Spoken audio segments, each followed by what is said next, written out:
Swedia menjadi salah satu negara dengan warga yang indeks kebahagiaannya itu tinggi. Tapi ini sekarang pelonggarannya ini diketatkan lagi. Dan untuk melihat bagaimana berpuasa di tengah pembatasan sosial di Swedia, sudah bergabung bersama kami melalui sambungan Zoom warga negara Indonesia di kota Stockholm, ada Mbak Tutut Handayani. Halo, selamat pagi waktu Jakarta, Mbak Tutut. Selamat pagi Mbak Dea, Mas Bram. Pagi, Mbak Tutut, bagaimana puasanya hari ini? Insya Allah kuat dan semoga bertahan ya Mbak. Amin. Berapa jam sih? Nanti. Berapa jam sih Mbak kalau di sana puasanya?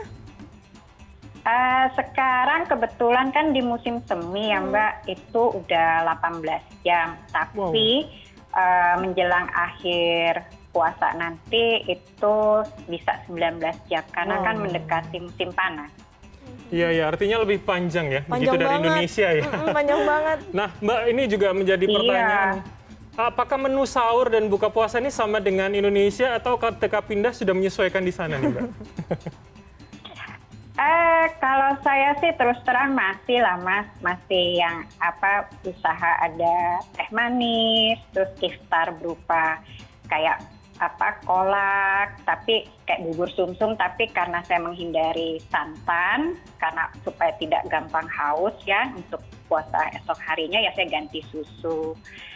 Terus karena buka puasa terus ke imsak lagi lebih pendek, ya saya banyak konsumsi buah, sayur, terus kalaupun makan besarnya itu ya kayak sop, soto ayam, dan sebagainya. Pokoknya yang lebih banyak airnya lah Mas. Ini kan puasanya panjang banget ya, sampai 18 sampai 19 jam. Artinya kan waktu untuk mengonsumsi makanannya dari buka Lebih sampai pendek banget. Menyiasatinya gimana Mbak? Ada tips dan trik nggak dari Mbak Tutut? Saya belajar dari pengalaman puasa saya di Swedia ya. Sejak tahun 2011 kan saya sudah 11 kali Ramadan ya Mas ya, Mbak Dea. Terus saya cari salah gimana caranya nih supaya saya bisa survive, karena yang paling menantang itu kan rasa hausnya itu loh Mbak. Karena udara Swedia itu kan kering banget musim panas. Sementara kita tetap beraktivitas. Ya udah akhirnya saya cari cara lah. Akhirnya saya baca literatur, saya minum air rendaman kurma. Oke. Gitu. Menjadi salah satu ini ya. Siasat. Iya. Iya, terus yang tadi maaf saya tambahkan itu di awal yang saya bilang lebih banyak konsumsi buah dan sayur lah yang banyak mengandung unsur air. Gitu. Tapi tantangan terbesarnya itu lebih ke haus itu, Mas, rasa ya? haus itu aja. Oke. Nah, tapi kesulitan nggak sih Mbak mencari bahan makan, kan pasti berbeda tentunya ya bahan makan dengan Indonesia kalau memang kita ingin masak yang ala Indonesia dan seperti kampung halaman begitu. Alhamdulillahnya saya juga nggak nyangka Mas, karena ternyata kan di Swedia itu banyak maksudnya kawan-kawan dari negara perang gitu ya, terus mengungsi di Swedia, terus akhirnya banyak kantong-kantong Muslim. Ya udah saya belanja di sana di pemukiman Muslim itu aja ada banyak toko-toko halal, atau kalau tidak ke sana ya saya belanja di toko-toko Asia yang dekat apartemen atau di pusat kota. Kebetulan cukup surprise lah karena banyak juga bahan Asia, karena mungkin Swedia karena juga banyak orang Thailandnya ya, jadi mereka lebih banyak bahan baku Asianya juga. Nah ini Asia. Nggak susah kok. ASEAN Store banyak, kemudian banyak kantong-kantong Muslim. Dan juga tadi tips soal bagaimana air rendaman kurma. Tapi pernah nggak sih Mbak, ini kan Muslim kan sebagai minoritas di Swedia, dengan waktu puasa yang segitu panjang, pernah nggak sih Mbak tergoda gitu, misalnya lihat orang makan di restoran atau orang lagi minum es gitu atau minum kopi gitu? Ya kalau ditanya ya, karena kan tadi saya bilang tantangan terbesar itu rasa haus ya. Ya gimana caranya lah menahan diri untuk tidak tergoda gitu kan. Di sini juga saya kan juga seperti kayak kawan-kawan di tanah air ya tetap beraktivitas sebelum pandemi ya. Tapi ya Swedia itu juga alhamdulillah kolega kerja saya juga sangat toleran gitu ya. Apalagi saya waktu kerja jadi guru TK kan, saatnya makan siang ya saya harus duduk bareng sama murid-murid saya. Ya namanya anak kecil kan mereka bertanya-tanya kenapa kamu nggak makan gitu kan. Ya saya berpikirlah gimana cara menjawab dengan sesuai dengan pengertiannya mereka. Atau terus ada kan di Swedia itu budaya kerjanya ada fika.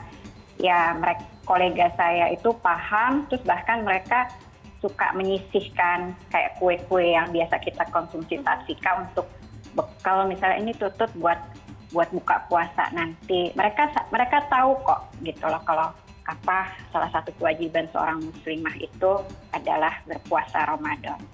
Nah ini kita boleh bandingin sedikit kali ya Dea dan juga pemirsa di rumah. Mbak kalau dibandingin dengan Indonesia begitu, yang kira-kira mungkin kisaran 30 derajat Celcius lah, di sana lebih panas atau lebih dingin nih Mbak?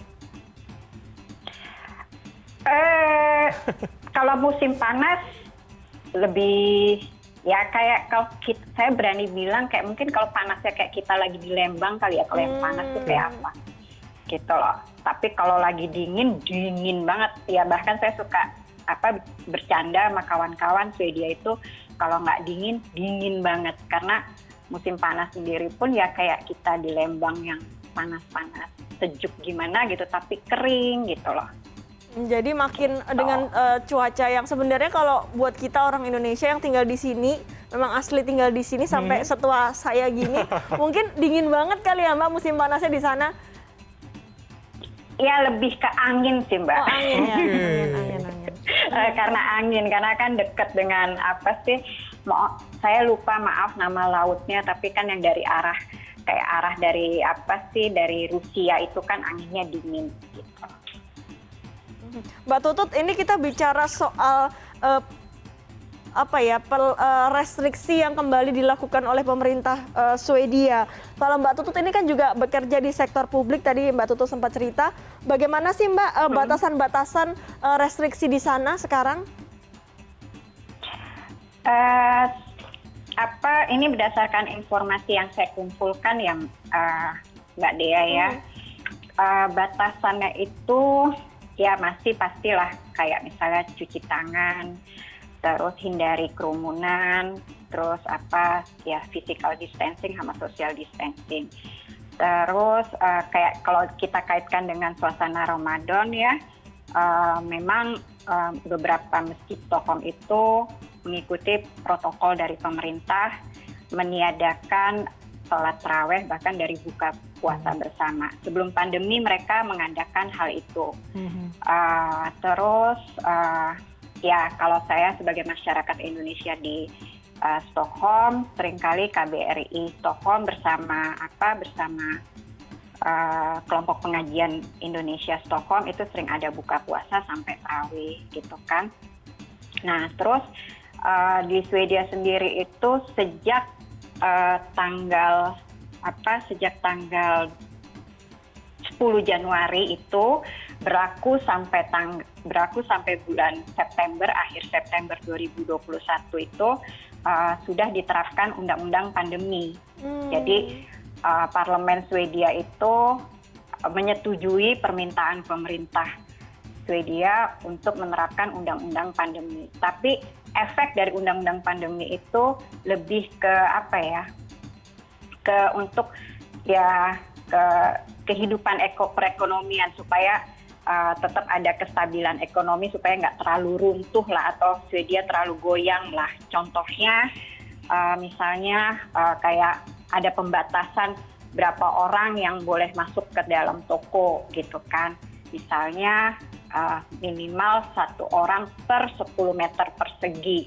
Jadi Mbak Dea kalau di sini akhir-akhirnya kalau kita jalan-jalan ke pertokoan ya itu ada pemandangan antri hanya untuk masuk ke dalam toko.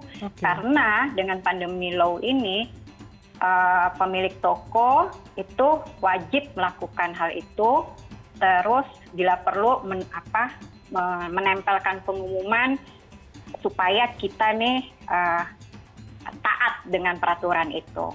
Terus kayak misalnya aturan jam berapa restoran boleh menerima tamu yang terakhir yang duduk di meja ya, yang maem di meja gitu kan. Tapi kalau misalnya restoran itu buka sampai jam 10 malam, di atas jam 8 malam itu harus boleh hanya untuk konsumen yang take away. Terus apalagi ya? Terus dengan undang-undang pandemi ini, pemerintah Swedia mulai dari tingkat nasional atau di kota Madya itu katakanlah boleh menerapkan denda baik di tempat gitu ya, berupa sejumlah uang minimal 2.000 kroner atau 240 US dollar itu kepada para pelaku yang ekstrim lah melakukan pelanggaran dari restriksi itu. Terus polisi juga bisa melakukan denda itu di tempat, atau kalau benar-benar udah diperingatin nggak nurut juga, didenda juga udah nggak nurut juga, bisa dikirim ke penjara, itu maksimal 6 bulan. Terus kalau masalah yang penggunaan masker ya di transportasi umum, disarankan menggunakan masker pada jam-jam sibuk, baik pagi ataupun sore, jam-jam kantor lah, pada hari-hari biasa. Tapi ini peraturan nggak mengikat, kembali ke individu yang penggunaan masker di transportasi umum ya Mas ya. Baik, Mbak Tutut, berarti cukup disiplin ya semua sektor, masyarakat, pemerintah, sektor swasta pula begitu ya, dan harapannya kan tentu akan bisa menjadi contoh juga buat Indonesia tentunya. Iya, karena sepertinya kalau kita lihat di negara-negara lain, ada Australia, kemudian ini Swedia, kayaknya kita masih jauh kayaknya. Kurang ya, ini kayaknya kita masih jauh dari kelonggaran seperti misalnya menggunakan masker, karena di sana sudah secara sukarela saja ya. Betul sekali Mbak Tutut, terima kasih atas waktunya, salah satu WNI di Stockholm, Swedia, Mbak Tutut Handayani. Terima kasih. Makasih banyak, sampai jumpa. Sampai jumpa.